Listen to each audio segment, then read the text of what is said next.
there was this interesting story today, Megan, about roadside checks that the Gardaí are going to be introducing to do with e-scooters and e-bikes. What can you tell us about it?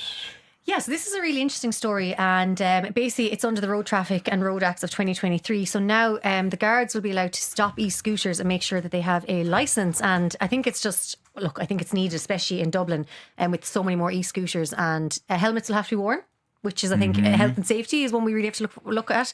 So yeah, they're going to basically be checking, and they'll stop you to see if you've got a licence, you've got the proper paperwork, because as we know, there have been accidents with scooters and e-scooters, and I think especially when I find when I come here to the capital, you've got the bus lanes, you've got the cycle lanes. You sound like such a bugger now when you say that. Come on, when I come up here to the capital. Well, I am. So I actually walked. And I park at the Red Cow and I get the bus in because, geez, I couldn't drive on those streets. Well, I did get the train up. I got the train into Houston. And I walked from Houston all the way in here. And but I did find that because, it was like, for example, at the traffic lights now, you have to think about there's the footpath for the pedestrians, there's a cycle lane and the e-scooter lane, and then there's the bus lane, and then there's the actual lanes.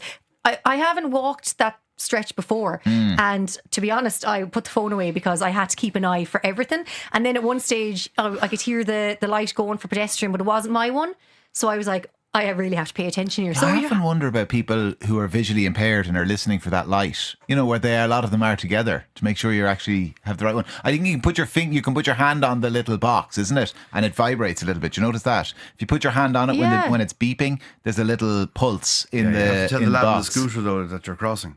Well, that's so the guys true. on the scooter and the bikes just fly through. Yeah. And they're colourblind. Though, yeah. The other issue though here is those scooters that are enhanced, David. I mean, that are the GTI lads. The GTI scooters. I have to have the GTI ones. You got to get them off out of the fields. Jeez, they go some speed though, don't they? I got to get them out of the fields, and you got to put them onto the roads, and you got to have them compete with cyclists and compete with cars, and then we'll change. I'm sure in a few years' time now we'll change the whole thing. We'll bar the cars from the city centre. We won't allow anyone park. We'll let the scooters run amok and run riot as they do in some of the suburbs in Dublin. Like I think scooters have to be corralled, and it is funny that scooters need a helmet and cyclists don't need a helmet, especially the ones you can rent around town. You can just hop onto a bicycle around town and off you go. So anyway, I think as Megan said, it's good to have them, good to corral them, but they need to do something urgently with them, because you can't. It's such a tricky environment now. Town walking, cycling, even going in your car. Like as you said, you get to a set of traffic lights. It's like Jesus Christ, it's like bingo. You don't know what's going to happen. The problem, I know there's kind of people, as you say, are a little colourblind, and cyclists and pedestrians can be guilty of it too. The issue is a broader one. It's not so much the scooters. It's just antisocial behaviour. It's like it's people on scooters flying up on footpaths and tearing through junctions and going down pedestrian areas. And I was driving down Crumlin Road last week, and two lads overtook me. I was stuck at the, just after where Weaver Park is. People know where I'm talking about, before I got to Crumlin Road. So I mean kind of through the Liberties.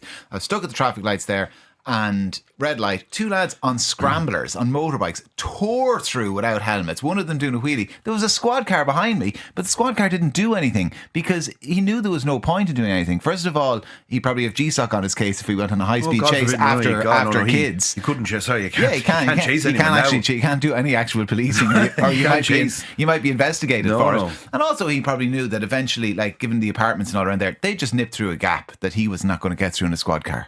So it was just remarkable that this happened. The squad car sitting there probably tearing his own hair out. But where do we even get the manpower to do this? Like, where are we going to get the Gardaí that can, go around and check? Because, we already need Gardaí on our roads for cars. There's already massive issues. So how are we going to get the guards out there to police this, basically? The lads you met the other day, we see them every day around Dublin in any shape or form. Any guard stops them and has a chat with them and stuff like that. There's a number of unpleasantries exchanged, and off they go with their scooter. Until such time as there's real consequences for those actions, you're wasting your time. And again, as you say, Megan, I think the guards are wasting their time getting involved in this sort of chaos. Anybody who's going in those scooters is predominantly antisocial behaviour, as opposed to someone going into work trying to get down to the Docklands at 40 kilometres an hour down the quays. Good luck to them making it alive to the other end.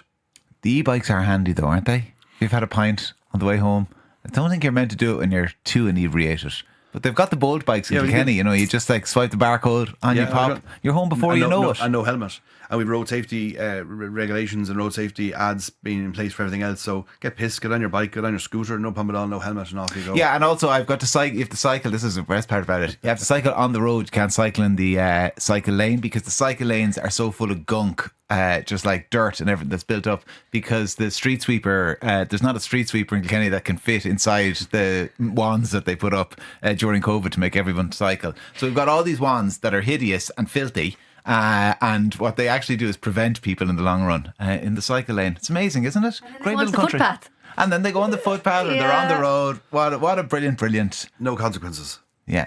That's it. There are absolutely no consequences. Like having checks is no use unless there's significant consequences. And we saw, you know, the ramming of the Garda car in Cherry Orchard and that type of behaviour. You know, there's no other jurisdiction in the world would that have been tolerated. So you're never going to have a situation where you've got antisocial behaviour tackled properly and effectively and efficiently in the absence of proper consequences. Yeah, God, it's remarkable. You forget about that story actually, and I guess how little attention it got.